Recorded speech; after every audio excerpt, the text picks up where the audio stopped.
welcome to the show. I'm Nadia Giordana. We're talking today about domestic terrorism, and our guest is author Rachel Hannell. Her book is titled Not the Camilla We Knew, and we'll learn more about that as we get into the subject matter. But right now, let's go meet our host, Jamila Pettiford, and the co-hosts and our special guest panelist. Hello and welcome to It's a Woman's World. Well, you know, each time that we are with you, we bring you great stories written, produced, and told by women. And today is no different. We are excited to be here. We have so much to unpack and to talk about. And we're also so glad that you decided to join us. We hope that you stay for part 1 and 2 of this wonderful, thought-provoking conversation. As always, Nadia, Giordana, we are so glad to have you here. Please tell us a little bit. I'm happy to be here. And I'm excited for Rachel to be here. I know her from outside of this programs, and I have read her book, and I'm excited to talk to her about it and talk to the rest of you about it also. I'm a producer and the producer of this program and a publisher. Awesome. And thank you always, Nadia. Barbara, please tell us a little bit about yourself, and I'm always glad to see you. Well, thank you, Jamila. It's great to be here, and I too look forward to this time with Rachel and the contributions and accomplishments that she's had. And when I look at her, I'm not going to ask you your age, Rachel, but you have accomplished so much at your age. I'm very, very impressed. I'm an international photojournalist. My name is Barbara Lavallure. I'm a native of Minnesota, rural Minnesota as well. And as I mentioned to Rachel before the camera started rolling, we have so much in common. We're both reporters, and we both blogged, and we have degrees in mass communication, and there's even more, but we'll get to that in our questions. So thank you so much, Jamila. Yes, and thank you, Barbara. All right, Candy Pettiford, tell us a little bit about yourself, please. All right. First of all, I'm excited to be here, and I really love It's a Woman's World. We really get some really great subjects, and today is going to be another fantastic subject, is it not, Rachel? I think so, yes. And I am an actor. I have 10 books that I've written. Almost 5 of them are children's books. And so I do voiceovers. So I'm gonna leave it at that. And of course, I want to welcome you, Rachel. Rachel, thank you for being with us. We are excited not only to hear about your accomplishments, but about the book that you have written. Would you please tell us about the book you have written, and just how did you begin, in this thought process? Sure. Well, first of all, thanks to all of you for having me and taking the time today to discuss the subject. I love having intelligent conversations about writing and about books and thoughts with people, and I'm just so excited. So thanks especially to Nadia for inviting me to do this. And yeah, I really do look forward to talking to each of you and seeing the questions that you might have. So my book that came out in December is called Not the Camilla We Knew: One Woman's Path from Small Town America to the Symbionese Liberation Army. And the story is about Camilla Hall, who is from small town Minnesota. She grew up in St. Peter. Her father was a pastor and a theology professor at Gustavus Adolphus College. So she grows up in a very typical, I guess, Midwestern life through the 40s and 50s. And eventually, though, she does end up in California as a young woman, about 23 years old, and she settles in Berkeley in 1971. So if you know anything about U.S. history, you know that Berkeley is still a pretty radical place for people to be. And she does meet a woman there, and this woman is eventually going to be Camilla's introduction into the Symbionese Liberation Army, which was one of the more violent revolutionary groups to come out of the 1960s and 1970s in the US. And Camilla lost her life. She was one of 6 people who were killed by more than 400 LA police officers when they discovered that they had the SLA cornered in South Central Los Angeles. So she died on May 17th, 1974. And just so much tragedy was part of her life. I mean, so many good things too, but so much tragedy. So I really was compelled when I first saw Camilla's photo in the newspaper in 1999. I just thought, how does this happen? How does a woman from small town Minnesota become part of a radical, violent organization and ends up dying because of that? So that was really the driving question in all of these years that I spent researching the book. Rachel, I was thinking about how there were parts in your book that I especially liked. And those parts were how you used your deductive powers, because there were gaps in Camilla's history. There was specific information you couldn't get, and you had to really use your intelligence, your investigative powers, and how you extrapolated how someone like that could get to that point. And I'm wondering a little bit about that process and what went through your head as you did that, and how you were able to get that down onto paper, because it worked very well. Oh, thank you so much. So this is a work of nonfiction. I write nonfiction. I write nonfiction exclusively. I really feel completely incapable of making up stories. So I stay really firmly in that nonfiction world. And I love the world of nonfiction writing and creative nonfiction, because you don't need to have all the answers. You know, if you had all the answers and all the facts, you would just write a newspaper report, as Barbara understands. But with creative nonfiction, you can do so much more. So if there are some gaps, you can make these informed assumptions, or educated assumptions, as I like to call them. And what I just try to do is I try to put myself in my character's shoes. So I tried to see the world as Camilla would have seen it. And I make it very clear to the reader that I don't know, but I'm saying, well, perhaps it happened this way, or perhaps she was thinking this, that I knew enough about her life, and I knew enough about how she thought. You know, I had access to dozens of letters that she had written to her parents over the years, and other documentation that really showed me what kind of person she was.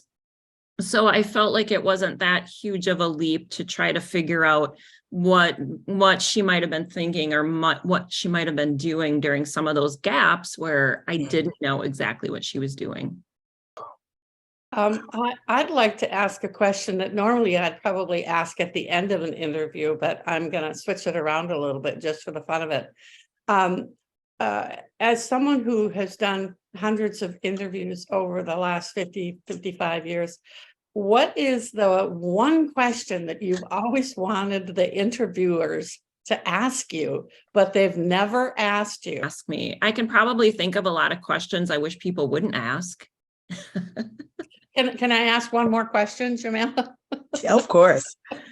All right. Well, then I'll get specific. Were you able, or maybe you tell the viewers about the experience of talking to people who knew her, and how you went about finding those people? Yeah, it was to talk to you. Yeah, it was tough, because I mean, we are talking about, now it's been 50 years. I mean, when I first started doing this research, it was only about 25 years or 30 years on, but still people disperse, and especially women might change their names. And so people that Camilla may have known in the past, sometimes it was really tough to try to track them down or figure out where they may be. Another challenge was that all of Camilla's family had passed away. So there was really nobody obvious out there who knew her well. So that was a big challenge. It's not like she had a lifelong friend from age 5 up until the time she died. She was the type of person who had a lot of friends, but they were very particular to that time and place. And once she moved on, she didn't keep in touch with those friends that she had left behind. But I was able to find people who knew her. As Barbara had mentioned, I had a blog for many years where I would write about Camilla, and people would find me through the blog. And so people who had known Camilla in the past would look up her name, kind of wondering what happened to her, and find me in this research that I was doing. So that was really nice. I mean, of course, I wish I would have found more. I wish I could have found, everybody that she ever knew, or everybody that she ever spent time with. But the ones I did find, I mean, they were remarkably consistent in how they described her. They described her as a wonderful friend, and very warm and very friendly and very witty, and somebody who would do anything for you. So I felt like, even though I didn't talk to a ton of people, or I wasn't able to find a ton of people who knew her, they all told the same story about Camilla. Well, you know what, Rachel, I have to say that as I watch you talk about Camilla, as I listen to the descriptive language that you use, I almost sense that you are living vicariously through her story. Many times, I think, we see powerful women, and we know one of the quotes my mom always says is, behind every good woman is the good women who came before her.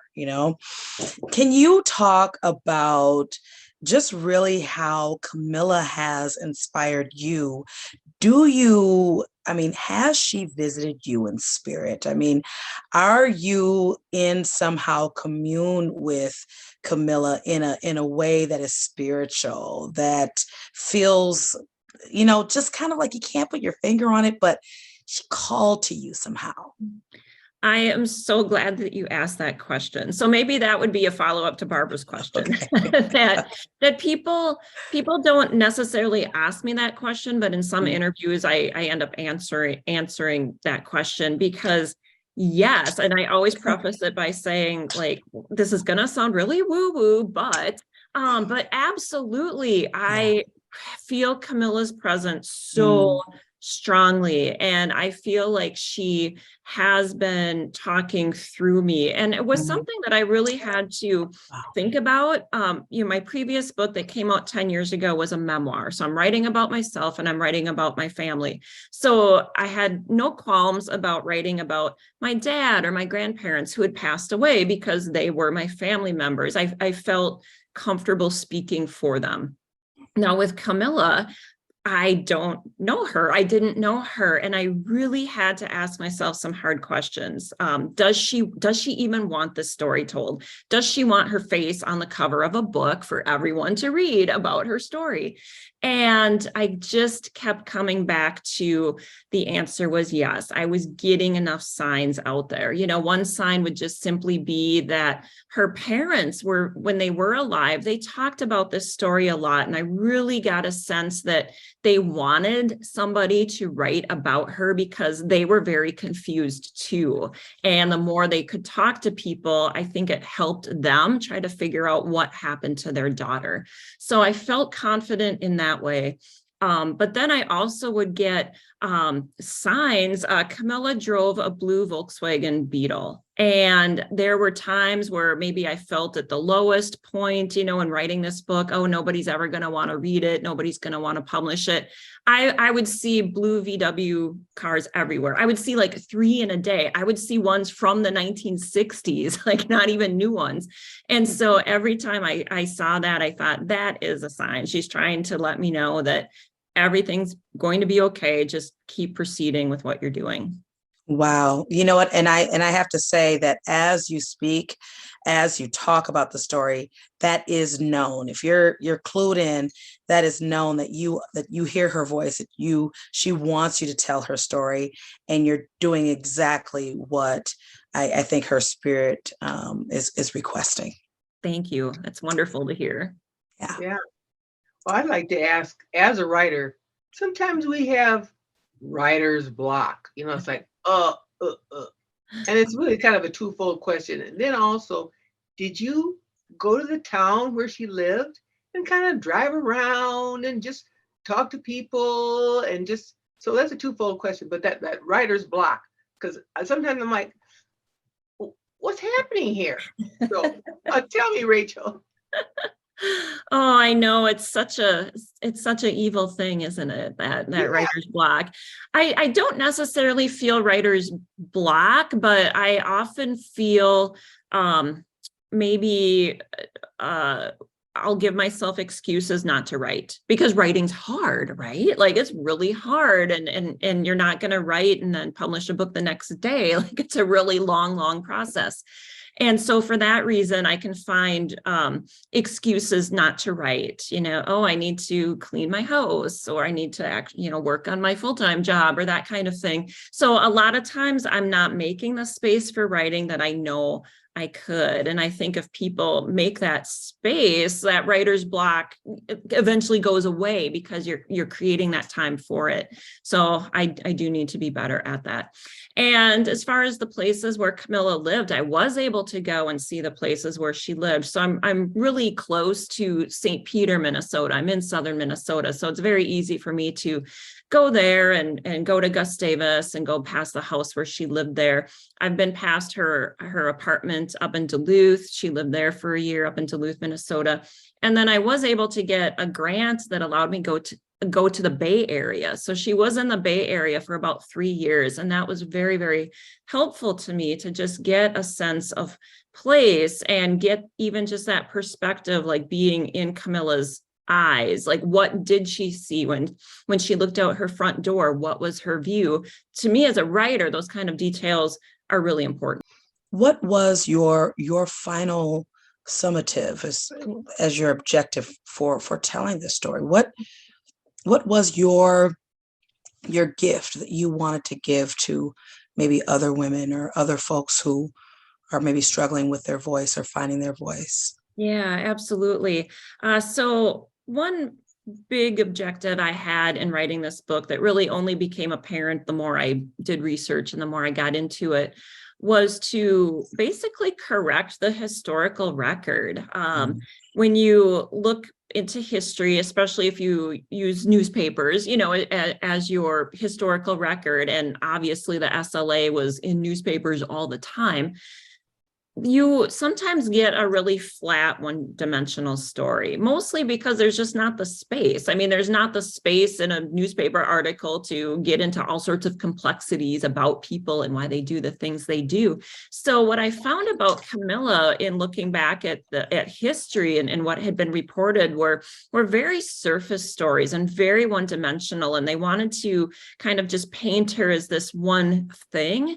And the more I started to research about her life, I mean, I found a very complex individual, as we all are.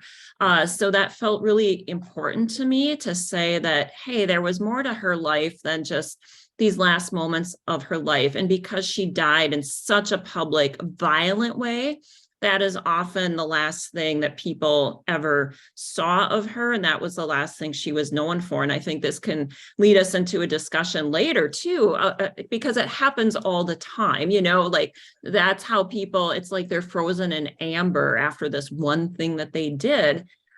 So being able to show her background and maybe give some more in-depth reasons of why she made the choices she did felt very important for me to do. And I think especially as a woman, I think just in the historical record, less attention is paid to women and less attention is paid to painting them as full, complete beings.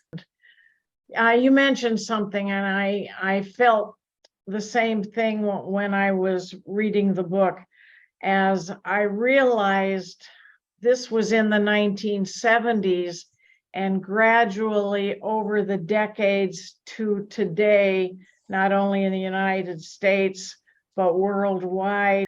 Did you come away with any insights as to what makes that happen in our country?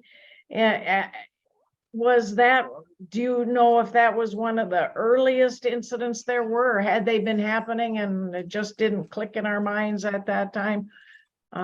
What can you say about that? Yeah, I think things like this had always happened, but definitely I can see parallels to today. And I think Camilla's story is representative of what happens when people are really frustrated. And so we're seeing people today who are really frustrated. And it's like there's a period of time where people are frustrated and they say, okay, well, we're going to go the peaceful route and we're just going to let people know we're frustrated and we're going to use our voices and that kind of thing. And then after a while, if that doesn't seem to be working, there's going to be a smaller faction who says, okay, that didn't work. We are willing to be more vocal. We are willing to perhaps get physical, or we're willing to perhaps take up some violence because we need to wake people up. Like nobody's listening, even though we've been talking, nobody's listening. So now we need to step it up to another level. So I think that definitely that frustration is the common thread across the years. Mhm, mhm. Thank you for asking that question, Nadia, because actually my mind was kind of going in the same direction. So I know that domestic terrorism is not necessarily new, but I do think that it didn't seem to be happening as often then as it is now. I mean, now there's more than one incident a day, let alone a year. And I mean, this is domestic terrorism. This is domestic violence, police brutality, homegrown terrorism. And the facts are that, yes, mostly men are the perpetrators, but there are women involved too. And there are women victims in these incidences. I'm not quite sure what question I want to ask, but as a journalist, it seems that what's in the paper and what my friends complain about is all the negative news in the paper. But when I was becoming a journalist and learning about news, what was reported was the unusual. And sure, there were features, good feeling features, but what was reported was not the norm. Now, doesn't it seem like the norm is terrorism, violence? Yeah, unfortunately. I mean, I just think about the mass shootings, right? There's no arguing that this is something that that in our culture is obviously happening way, way, way more often than it ever has before. And how often, then are we getting inured to it? I've seen a lot of articles that touch on that subject, like it just keeps happening and happening and happening. Are we becoming as a culture like, oh, I guess that happened again. Okay, let's move on to the next topic. It really is frightening if that's the case of how we're going to view these things. Mm-hmm. But I also have to, I have to agree to disagree. I mean, the United States was established on violence. Oh, very much so.